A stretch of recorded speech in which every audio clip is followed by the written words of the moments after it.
Vamos agora aprender a usar a função corresp, que é uma função que vai localizar a posição correspondente a alguma informação na minha tabela, tá? Assim como a função índice, a função corresp é uma função que normalmente é usada junto com outras funções, tá? Por exemplo, é muito importante às vezes utilizar a função índice junto com a função corresp e por aí vai. Mas é bom a gente explicar primeiro a função corresp sozinha, pura, para entender como que ela funciona. Aí, depois de cada situação que o usuário se encontrar, ele vai descobrir uma forma de usar a função corresp ou a função índice de um jeito mais produtivo, ok? Então, vamos usar a função corresp. Eu fiz aqui uma tabelinha com os vendedores e a posição. Então eu quero o quê? Eu quero digitar aqui na minha célula E10 o nome de algum vendedor, tá? Ele vai me informar aqui embaixo na posição qual que é a posição correspondente a esse vendedor, ok? Então vamos chamar a minha função é igual corresp. Abre parênteses, ele pede o valor procurado. O valor procurado sempre será o valor que nós queremos encontrar na minha tabela. Então aqui no caso, o valor que eu vou procurar, eu vou digitar aqui na célula E11, E10, ok? Ponto, vírgula, vamos continuar. Me pede aqui a matriz procurada. A matriz procurada no caso da corresp é aonde que nós vamos procurar a informação correspondente a o que a gente colocar aqui no meu valor procurado. Então no caso é aqui na coluna D. Porém, como o corresp ele sempre faz uma correspondência de acordo com a posição, a gente não pode pegar o cabeçalho, ok? Então aqui eu vou pegar da C2 até a C7, ou seja, eu não incluí o meu cabeçalho na minha função.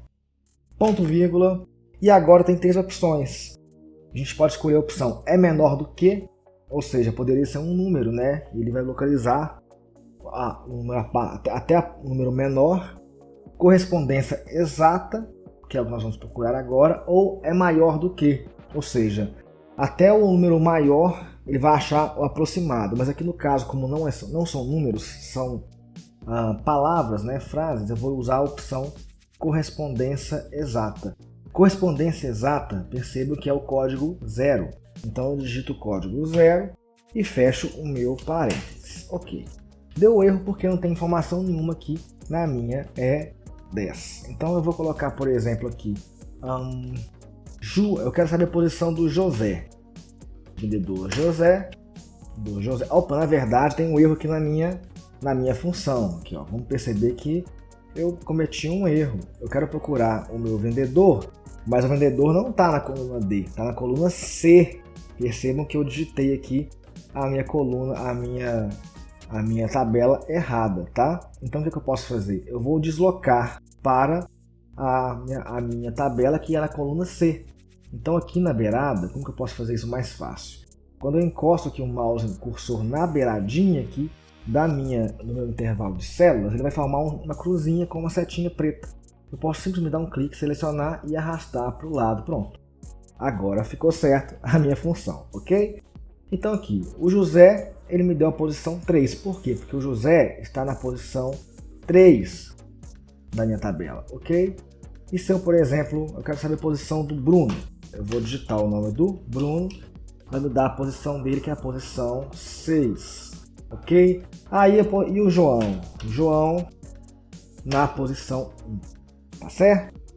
Mas se tivesse, por exemplo, dois Josés, se tiver, por exemplo, duas informações iguais, ele vai localizar a posição da primeira que ele encontrar. Então, por exemplo, eu tenho José aqui que é a posição 3. Então, se eu colocar José, ele vai me informar a posição 3, ok? Se eu tiver aqui um outro José, na posição 4, ele vai continuar localizando o José da posição 3. Então, se tiver repetido, ele vai sempre localizar a primeira que ele encontrar. Então, é assim que funciona a função corresp.